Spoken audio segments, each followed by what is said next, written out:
හදාගත්ත කවලම් මැල්ලුම රස බලන්න හදන්නේ. ඉතින් අද රතු කැකුළු බත් තියෙනවා, පරිප්පු තියෙනවා, ඒ වගේම වම්බටු සමග මාළු මිරිස් බැදමක් තියෙනවා කරවල දාලා. කවලම් පලා මැල්ලුම තියෙනවා. අපි රස බලමු කොහොමද කියලා. අද අපි හදන්නේ ඇඟට ගුණදායක කලවම් කොළ පලා මැල්ලුම. අපි බලමු මොනවාද තියෙන කොළ ಜಾති කියලා. ඉස්සල්ලාම ගන්නේ කව්පි දළු කොළ. ඒත් එක්කම අපි ගන්නවා මේකට කැම්බේරියා දළු කොළ ගන්නවා. ගෙවත්තෙන් නෙලාගත්ත පොල් පළත් මේකට ගන්නවා.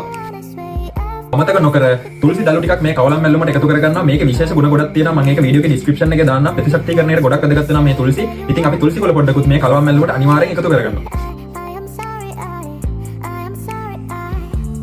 අපි දැන් හීනියට කපාගෙන සූදානම් කරගෙන තියෙන අපි එකින් බලමු මොනවද කපාගෙන තියෙන්නේ කියලා. කව්පි කොළ තියෙනවා, පොල් පලා කොළ තියෙනවා, හීනියට කපාගත්ත කැම්බේරියා කොළ තියෙනවා, තුල්සි කොළ තියෙනවා, ලුණුයි අමු මිරිසුයි තියෙනවා. කව්පි කොළ භාජනයට එකතු කරගන්නවා මෙන්න මේ විදිහට. පොල් පලා ටික එකතු කරගන්නවා. කැම්බේරියා දළු ටික එකතු කරනවා. තුල්සි කොළ ටික එකතු කරනවා. ලුණු අමු මිරිස් ටික එකතු කරනවා. පොල් එකතු කරනවා. ලුණු හැන්දක් විතර එකතු කරනවා. තවසල්පයක් එකතු මේක සම්පූර්ණයෙන්ම හොඳට මිශ්‍ර කරගන්න ඕන කොළ ටික.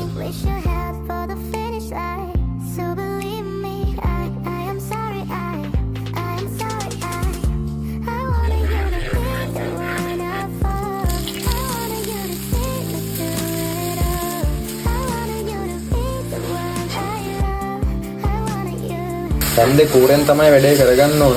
කලවම් කොළ මැල්ලුම් එක හරි.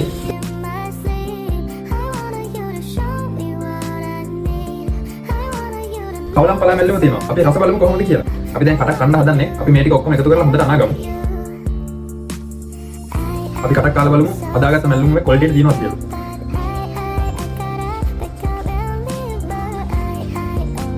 සුපිරියර්ම තියෙනවා. හොඳටම තියෙනවා. අර මේ අපි මේ කලවම් පලා මැල්ලුම එකට තුල්සි කොළ එකතු කරානේ. අන්න ඒක වෙනම දැනෙනවා. මේ තුල්සි කොළ වල තියෙන ෆීලිං එක වෙනම දැනෙනවා. මාරම රසයි. ඔයාලා try කරලා බලන්න. පට්ටම රසයි.